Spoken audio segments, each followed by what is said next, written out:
రాజ్యాంగ సభలో scheduled caste అన్న ఎస్సీలకు సంబంధించి అంటే కులాలు ఉన్నాయి, షెడ్యూల్డ్ కులాలు, షెడ్యూల్డ్ ట్రైబ్ కానీ బీసీలు కానీ క్యాస్ట్ న్యూట్రల్, ఏ క్యాస్ట్ అనేటువంటి పదం అందులో లేదు.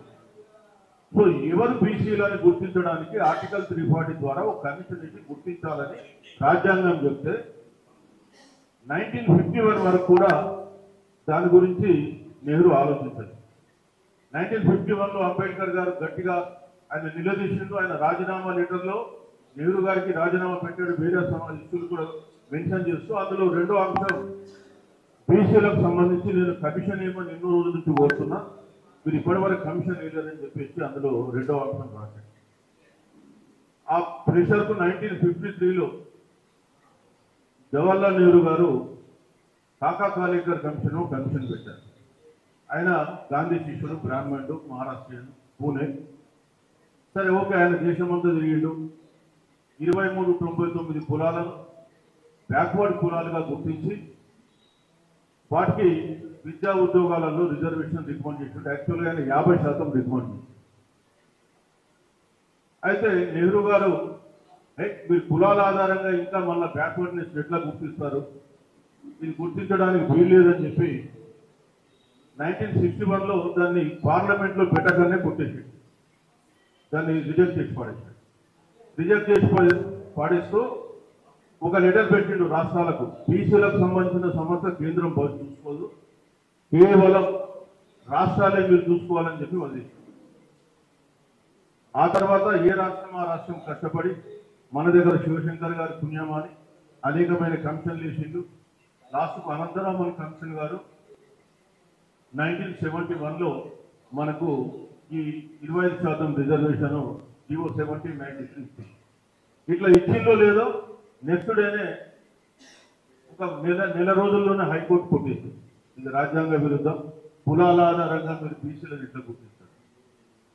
మళ్ళీ దాన్ని బలరాం కేసు అంటారు, SP Balaram versus State of AP. మళ్ళీ 1972లో సుప్రీంకోర్టు ఆ కేసును క్లియర్ చేసింది. లేదే ఆయన గుర్తించింది కరెక్టే, చట్ట ప్రకారమే జరిపింది అదంతా అని చెప్పి 72లో సుప్రీంకోర్టు ఆ జడ్జిమెంట్ ఇవ్వడంతో 72 సెప్టెంబర్ నుంచి మనకి రాష్ట్రంలో ఈ 25% రిజర్వేషన్ అమలైంది. తర్వాత మురళీధర్రావు కమిషన్ రిపోర్ట్ ఆధారంగా ఎన్టీ రామారావు గారు కూడా 86లో 44% పెంచుతూ జీవో ఇచ్చాడు సెప్టెంబర్లో. ఈయన సెప్టెంబర్లో 86లో జీవో ఇవ్వగానే నవంబర్లోనే హైకోర్టు ఇది చెల్లదని కొట్టింది. అంతవరకు అయిపోయింది. మన వాళ్ళు సుప్రీంకోర్టుకు అప్పీల్ పోలే, మన బీసీ సంఘాలు కూడా ఎవరు సుప్రీంకోర్టుకు పోవాలని చెప్పి ఆ రోజు అడగలేదు. అక్కడికే అది క్లోజ్ అయిపోయింది చాప్టర్. మళ్ళీ మన రాష్ట్రంలో ఇప్పుడు 42% ఒక ఉద్యమం కలుగుతుంది. సో మరి ఈ 42%కి సంబంధించి నేను ఇంతకుముందే చెప్పిన మనకు 92లో అంటే ఫస్ట్ 1961లో కేసు ఉన్నది. ఇది Balaji versus State of Mysore case, ఇది 61 or 62.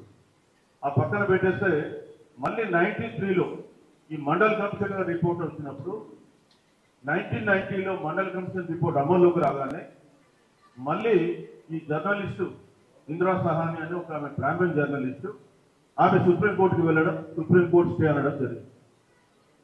స్టే అయిన తర్వాత మళ్ళీ సుప్రీంకోర్టులో 9 మంది జడ్జిల ధర్మాసనం, అందులో 6 జడ్జిమెంట్ రాసింది జీవన్ రెడ్డి గారు.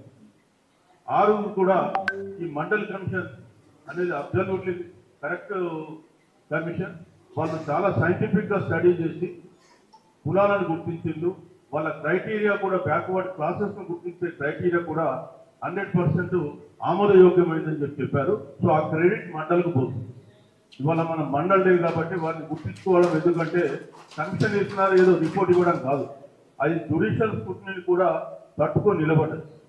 ఆయన 11 ఐటమ్ క్రైటీరియాస్ ఆధారంగా ఒక్కొక్క క్రైటీరియాకి ఎన్ని మార్కులు ఇవ్వాలని చెప్పేసి అన్ని మార్కులు డిసైడ్ చేసుకుని మరి బ్యాక్వర్డ్ క్యాస్ట్ ఏంది అనేది 3743 కులాలను వెనుకబడ్డ కులాలుగా గుర్తించి బ్యాక్వర్డ్ క్లాసుల అభివృద్ధి కొరకు 40 రికమెండేషన్లు ఇచ్చారు.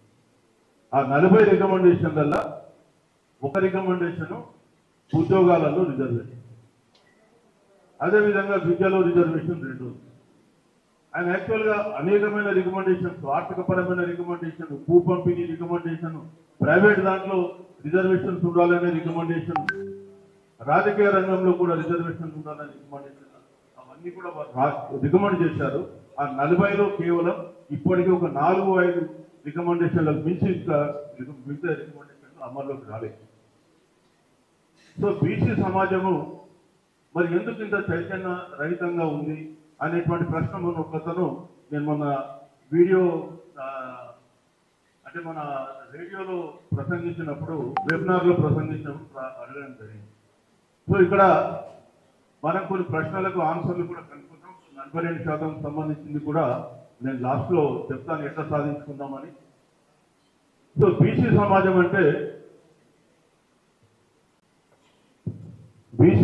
అంటే అదొక సజాతీయ సమూహం కాదు.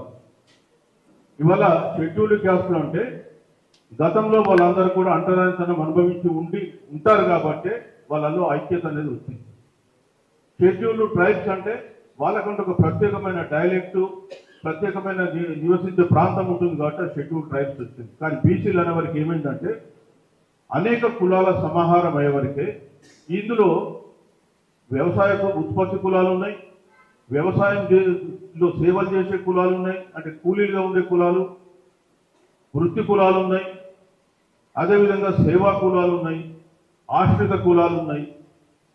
రకరకాల కులాలు ఇందులో రావడంతో వీటి మధ్య ఐక్యత తీసుకురావడం కష్టమే. అసలు బీసీలు అంటే ఎవరు అనేది గుర్తించడానికి ఈ భారత రాజ్యాంగం 1947 నుంచి 93 దాకా పోవాల్సి వచ్చింది. 46 సంవత్సరాలు పట్టింది.